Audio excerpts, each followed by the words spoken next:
Hello and welcome to Dialogue. 2020 comes to a close. China has been working hard in difficult circumstances this year. The long-standing goal of eliminating extreme poverty has been achieved despite the major hit absorbed in the onset of the global coronavirus pandemic. But now, at the end of a very dark tunnel, light appears, and the country is again aiming higher. To review the events of 2020 in China, I'm joined in this year-end special program by John Gong from University of International Business and Economics, Joseph Gregory Mahoney, Professor of Politics at East China Normal University, Steve King, crowd-founded Professor of Economics on Patreon, and later by Professor Zhang Fan from the Department of Astronomy at Beijing Normal University. That's our topic. I'm Zhou Yue.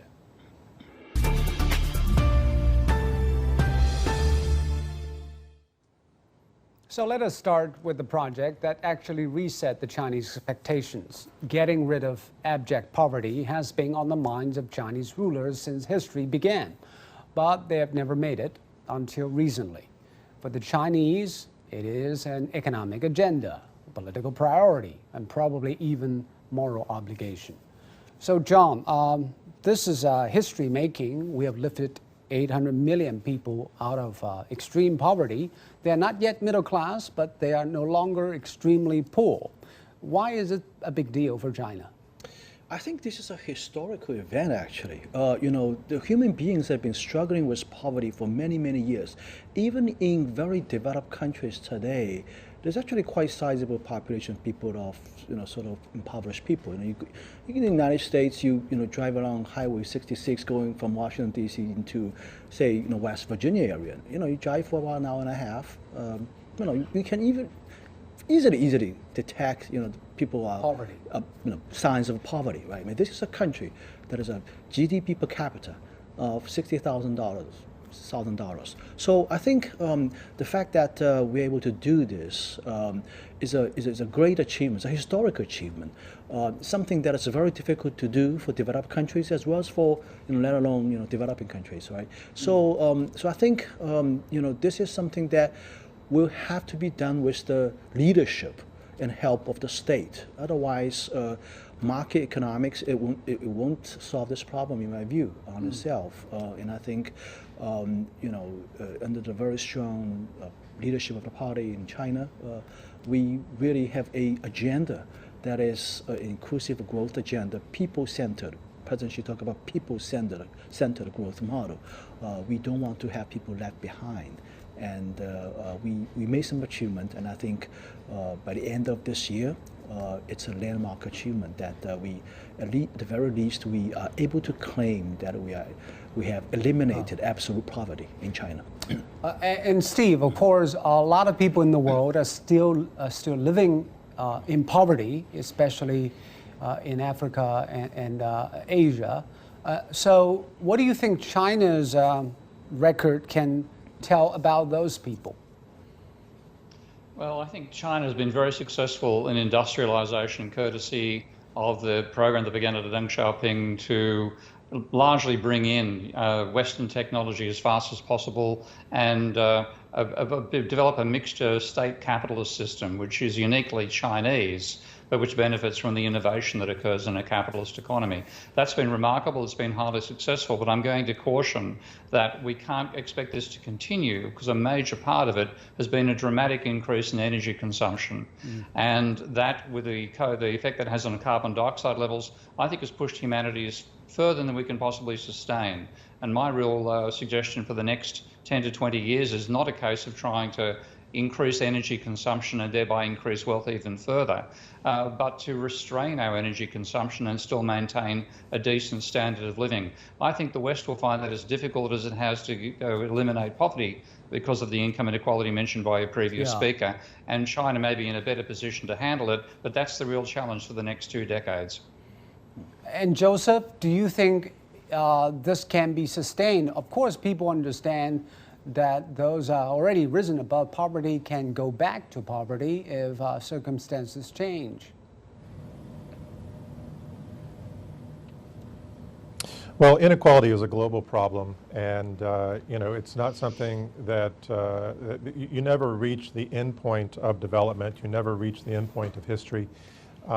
It's clear that raising these 800 million people out of abject poverty has required a long-term political vision and commitment, and building the sort of institutional structures necessary for doing this.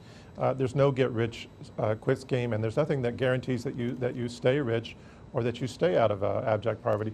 I think that what we're going to have to do is look for new solutions, and I agree that going forward we're going to not only face increasing crises like the one that we faced this year with COVID, but others related to global warming and the need to develop in ways that are more sustainable, and that help us preserve the advances that we've made in China as well as elsewhere in the world.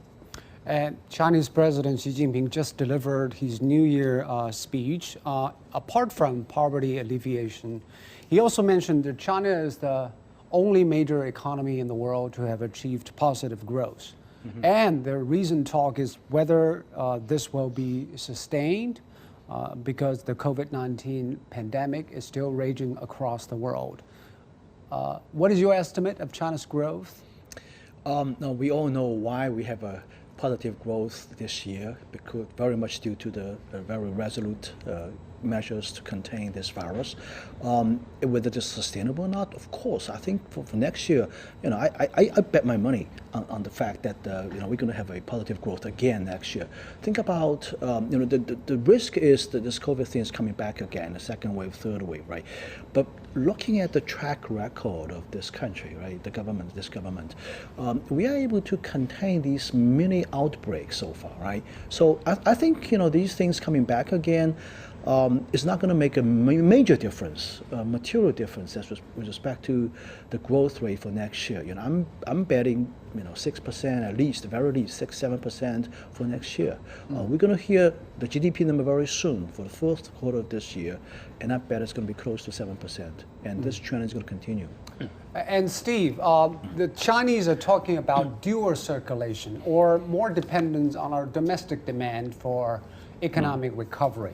Do you think it is only in the context of uncertainties from the rest of the world, or there is an innate demand for China to rely on domestic consumption? I think it's the latter. Your reliance upon exports was largely because you needed that source of demand to establish the factories and pull them at full capacity that gave you the growth you've had over the last 20 to 30 years. Now that you've achieved that and you really are having China innovating in many fields and leading the Western technology like 5G and so on, you have less need for the export engine and you need more for domestically. And again, to bring back to the emphasis upon climate change and the need to constrain consumption, I think now I'd worry less about growth and more about equity. Even though you've achieved a lot, when you reduce your energy consumption, that has to fall upon the wealthy, not the poor. And that applies around the world, not just in China. And Joseph, the most recent news is, of course, China and the EU have agreed on a bilateral investment treaty, but it took 7 years for that pact to come into being. Why so long, and what difference would it make for Europeans and Chinese? To me? Joseph? Well, I think the big issue is that... Yes. Go ahead. Yeah, the major issue over the past 7 years has been trying to find a way forward, as China has had to think about how it's going to create a level playing field with its state-owned enterprises. We've seen a lot of development in the last year or so that China is willing to take a more competitive approach to allow these companies to compete in ways where they're not necessarily receiving the sort of subsidies. There's going to be more transparency there. COVID has been a difficult year for everyone, but it's also demonstrated the vitality and the necessity of these enterprises. We know, for example, that one of the ways that China handled the outbreak was that they emphasized that employment over profit should be a priority. So there've been a lot of these issues that have muddled the waters, but at the same time, COVID as well as the larger geostrategic political developments, have created new pressures for this type of deal. And it follows the tailwind of RCEP and other developments that have really motivated both China and the EU to move forward progressively with respect to multilateralism and trade and development. So, Steve, do you see contradictions between China relying more on domestic economic activities and keeping its economy open, as what China just did by signing a pact with the EU? No, I think in fact China's influence is likely to go towards Europe rather than the reverse direction. I think China is now able to consider investing in European and American industries, whereas in the past it would have been relying upon technology transfer. It can now consider doing the opposite. So I really see those trade links with Europe as China extending its reach towards Europe rather than vice versa, and the Europeans accepting it, partly coming out of their total disillusionment with the state of the other major superpower on the planet, America. So I think there's a geopolitical reason why Europe has got involved in that. They're not going to get many European successful investments in China. I think I expect to see more successful Chinese investments in Europe. And John, but it is obvious that China is sending a message by signing RCEP and the bilateral investment treaty with Europeans, and probably also reaching out to Americans later on. China is still willing to work with the rest of the world in economic cooperation, not totally turning inward. Oh, of course. I think the next possible free trade or investment agreement we're going to sign, as President Xi has mentioned, I think it's going to be CPTPP.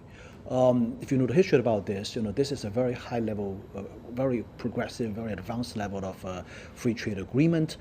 And I think one very major development is that when President Xi said China is willing to join CPTPP, there's one very important issue about level playing field, about regulations of state-owned enterprises vis-a-vis foreign companies, right? Look at what has happened to CAI, the China-European Investment Agreement.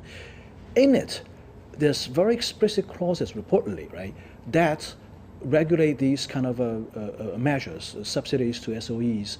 And I think it's not just something of a lip service. It's actually, China is really walking the walk, right? Just a few weeks after we committed to the principle of competitive neutrality, we actually signed an agreement that we're going to do this. So I think this is a major, major development, and we're going to see major changes, I think, in China with respect to opening up, with respect to the state-owned enterprises. I think this is very, very important in the sense that it touches upon the very core of China's political and economic system. Okay. And we're willing to make some changes here. So it is basically in line with the fundamental interests of the Chinese economy. Right. All right, we'll turn to another topic. That is, of course, COVID. COVID is a global problem, but the Chinese have found their own way to deal with the challenge. It is probably too early to make final judgment on China's performance, but it should not stop us from revisiting some of the lessons and experiences. So, John, yes, the first cases emerged in Wuhan, in a megacity with 11 million people, right. But now China basically has contained this virus while the virus is still raging in the rest of the world. What has China done correctly to contain it? And is there anything we can revisit and have some reckoning? Well, I think, 11 months ago, nobody has expected the current status. Nobody would ever imagine the current status, right? With 80 million infections around the world. How many people died? 3 million people died, right? And here in China, we pretty much contain, as you said. I definitely attribute this to the institutional reasons. The things that Chinese government has been doing are something that is very difficult for foreign countries' governments to replicate. We have a very unique system, we have a very unique government, and I think there are, even in the international relations community, scholars have been thinking about this very interesting, intriguing question that there might be really unique and also inherent advantages for a system like the political system like this here in China to tackle these national crises. to tackle these big challenges. Right? Now, I'm not saying this is the only way to do these things. I mean, there are also governments Many other countries did done pretty their well. own way. Yeah, South Korea did it very well, like Hong Kong did very well. But I think it's a fact that at least on this point, this government, this political system has been extremely successful. And I think we should give credit to it. And Steve, of course, a lot of Western countries and their populace still look at what happened in China in disbelief, sometimes doubt. But what do you think should be the right way to look at the COVID measures in China and in comparison with the rest of the world? Well, I think the important lesson is that you can't defeat a threat like a virus by individual action.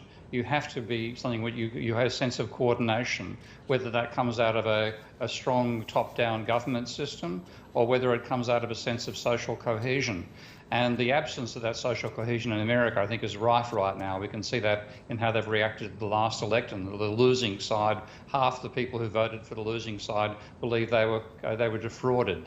That level of distrust and disharmony, I think, has been why it's been such a disaster in America, which is now looking at 20 million cases versus about less than 100,000 cases in China. So social cohesion, a belief that you can't just have a market-based system, you have to have a level of social integration as well, whether that's provided by a strong state or by a strong sense of nationalism, which is the case, I think, in New Zealand. And that collective decision, collective action is vital. And that'll be even more vital going forward with more of the threats that climate change is going to throw our way. And Joseph, a lot of people are talking about maybe vaccination will end all this. Will it happen in 2021? Will vaccination give us a chance to say goodbye to COVID?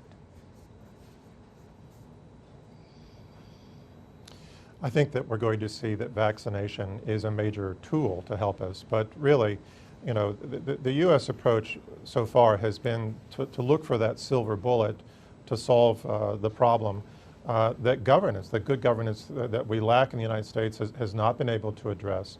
And it's clear that at least in the next year or so, that it's going to require a combination of tools. Continue to have good containment, continue to have good social distancing, masking, in addition to a good, successful rollout of vaccines, promoting those vaccines, building confidence, and continuing to develop them. COVID is a pathogen that mutates. That's going to require that we're going to have to learn how to live with it over the long term, constantly update and develop vaccines likely. So, I think that we can see maybe some significant progress coming over the course of the year.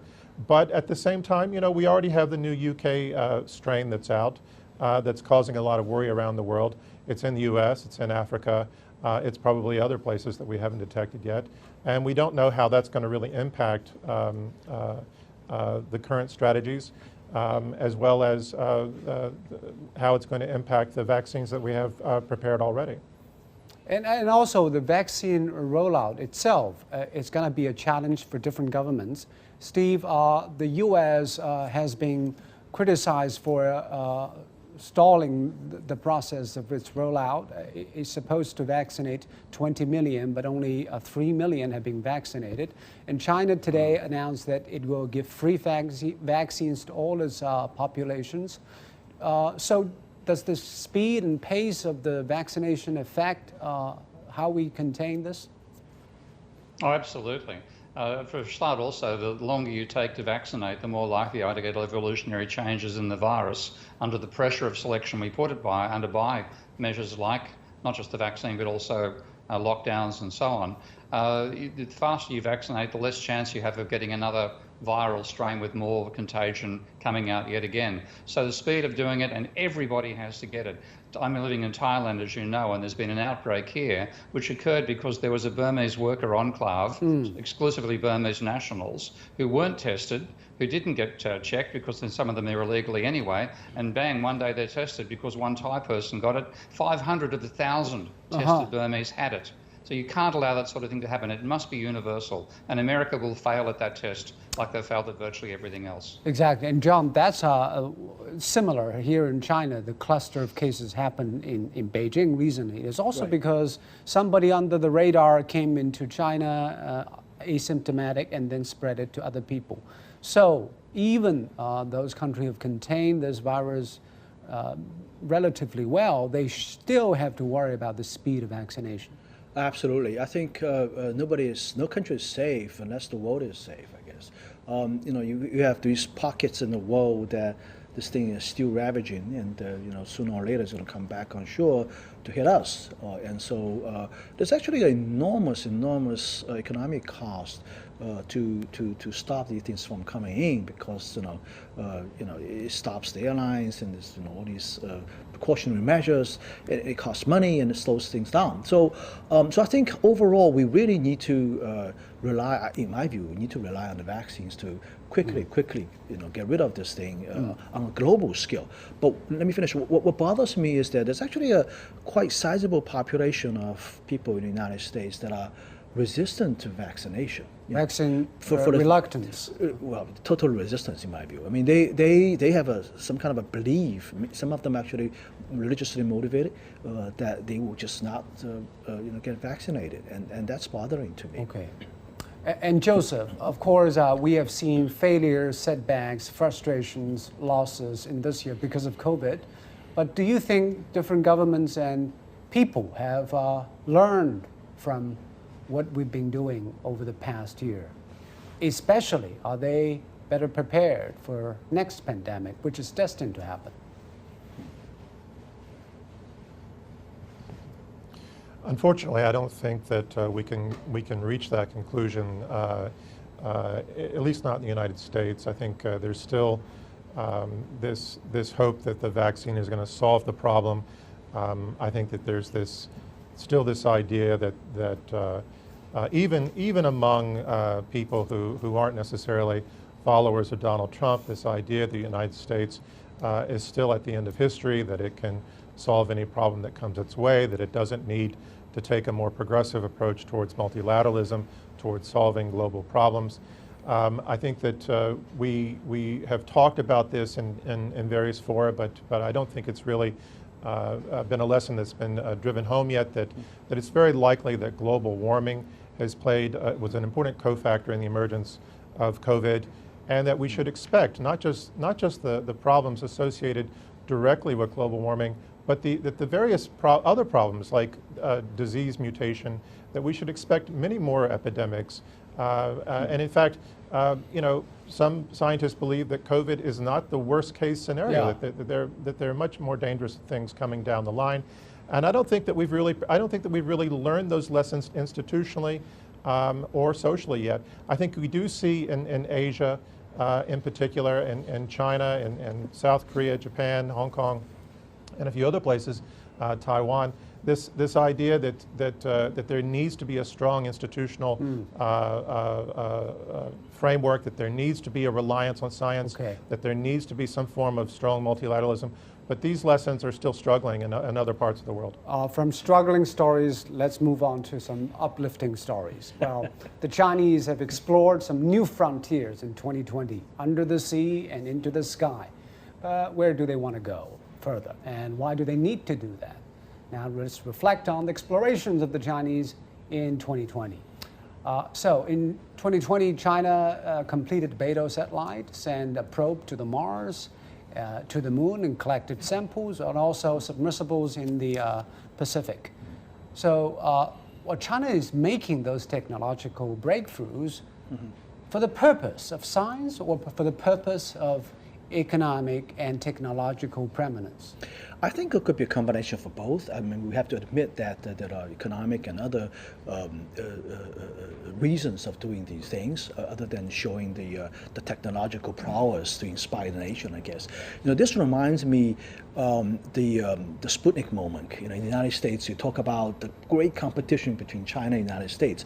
Well, there was a competition. There was a competition, right? Remember, in the 1960s, when the Soviets sent the That's Sputnik. more for national pride and well, I think the status in the world. Well, I think looking back, the Apollo program definitely has technological spillover into many areas that it spurred a generation of innovations attributed to the very early program. So I think it's not just about showing a national pride. I think there's also various economic, technological, and military reasons of doing these things. And I think that China cannot afford not to be engaged in this great competition. Joseph, do you think, because technology is a new battlefield between China and the United States, of course China's been doing that to hone its own technological sophistication. Will that be a new area of competition, and how fierce will that be? You mean tech or space development? Tech and science and technology research. Well, clearly we've been talking over the past year, if not a new Cold War, then a tech Cold War. And it's clear that there's been a lot of concern raised from Washington regarding Chinese tech. Quite a bit of it a little imaginary and far-fetched, and directed against some of China's most competitive global industries. And it's clear that China has taken a vanguard position in a lot of new tech, whether it's 5G or renewable energy. But it's, I think we're at this pivotal point where it's clear that we're increasingly dependent on tech to move forward, to help us solve problems like those we faced this past year, but that we also need to address how tech and how techno-fetishism has eroded certain social values, how it has increased insecurity between countries, and how can we move forward on both a national and international level. And we have Professor Zhang Fan on the line. I'm sorry that our time is limited, Professor Zhang, but I want to ask you, many people say, should China spend so much resources on space exploration? What is it for Chinese? Well, so evidently, so the space exploration programs really hasn't affected China's poverty alleviation plan. So whatever has been set out, it's been achieved this year. So people, because space programs have such a high profile, people automatically assume they must be really expensive. But if you actually go through the numbers and compare that, especially to things like real estate, it's really peanuts. But on the other hand, space exploration can seed disruptive technologies that really end up giving people a lot more sort of alleviating poverty, because space is a very extreme environment. So you can test out all sorts of technology in the stage when they're not cost effective yet. The spin-offs may be unimaginable when they test out in the first. I'm sorry, we are running out of time. Thank you very much, Professor Zhang. Well, be it getting rid of poverty, taking control of epidemic, or sending probes into space, the Chinese are obviously doing things hard and new. But with tectonic shifts happening around the world, China must adapt, so must the rest of the world. 2020 is about to end. And to quote T.S. Eliot, to make an end is to make a beginning. 2020 is not an end, it is a beginning. And for me and my Dialogue team, we wish you a happy new year.